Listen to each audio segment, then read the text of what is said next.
I'm going to show you how to actually identify a tie rod that you remove off a vehicle and how to determine what quick tie you're actually going to need. And I'm going to go through just the figuring out how to make that quick tie the same as the OE or the quick tie or tie rod that you removed. All right, so here's a tie rod I took off a vehicle. I don't know the make or model, what it came off of. It doesn't really matter for us to identify which tie rod it is. And even then, we don't really need to know what the make or model is to actually replace it with a quick tie. So let's do a quick measurement because this is the first start. So I'm going to take a quick look at this here. You can see the tie rod end here. So this tie rod end, this is actually what we need to determine what tie rod it is. We need to know what this dimension is. So we've got these handy little cards. And I'll grab this real quick here. This is a quick reference card, and we actually put these together so you can quickly identify what tie rod you actually need. And this will allow you to determine if it's a green or a red tie rod. And like we had said, there are only 2 tie rods that cover 85 to 90% of the market out there. So how are we going to do that? Let's do it here. So we're going to take this, we're going to measure we call it the minor OD, which is the top of that stud taper. So if you look nice and close there, you'll see we're going to throw this on there. See how it drops to the bottom? That's not the right one. Put the green one on there, right at the top. So that's perfect. That hits the minor OD. So we know that this tie rod is going to be a green one, and this measurement is 0.967 inches. Now just to double check, the stud should always be 7/8. And the tie rod end itself, you see that little green arch there? It should fit on there. And it's not a red one. You can see it doesn't fit. All right, so now that we've identified which one it is, the next step will be actually taking this old tie rod, and we're going to actually take a measuring tape, and we're going to measure how long it is, and we're going to take the quick tie, and we're going to make the dimension the same. So let's do a quick measurement here. We're going to go from Zerk fitting to Zerk fitting.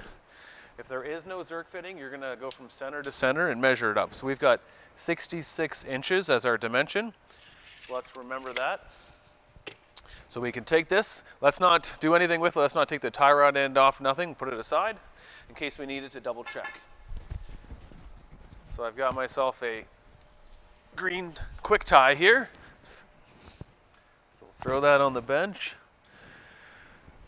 So the green one, we've already identified on the card that this is going to be the green one. But if you wanted to quickly double check, make sure it's the same, throw it on there, we're good to go.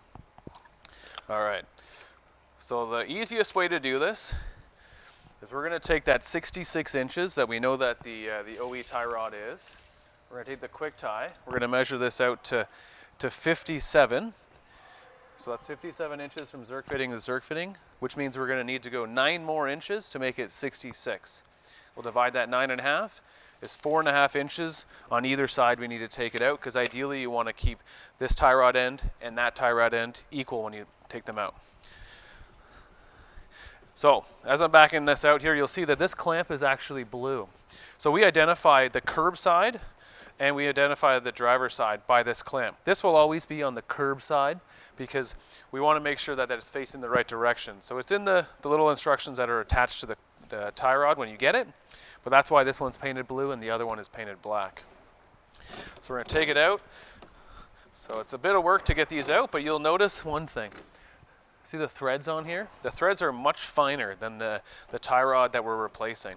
So it makes the adjustment a little more precise, but at the same time it makes the tie rod end stronger. Because what you probably can't tell is that we make our tie rod end for the green one 1 1/4 inches thick, not 1 1/8 like the OE. So it's much stronger. So let's get this out a little bit more. What are we at here? We're at 3 3/4. Go a little bit more. And we're at 4 1/4, and then that little 1/4 inch more. And we're 4 1/2. So we'll do it to the other side, the same thing. But one thing I want to note is that you see how far out this tie rod end is? This end looks like it's out a lot more than the OE one, and that's fine. That's the way it's designed to be out.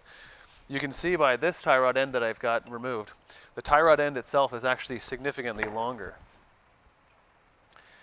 So this tie rod end is actually about 12 inches long.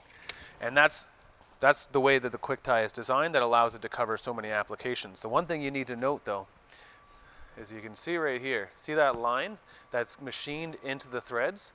That's the stopping point.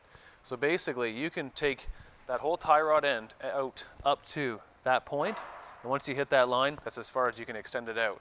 So for some people that might seem a little bit odd to have such a large piece of the tie rod hanging outside the tie rod end.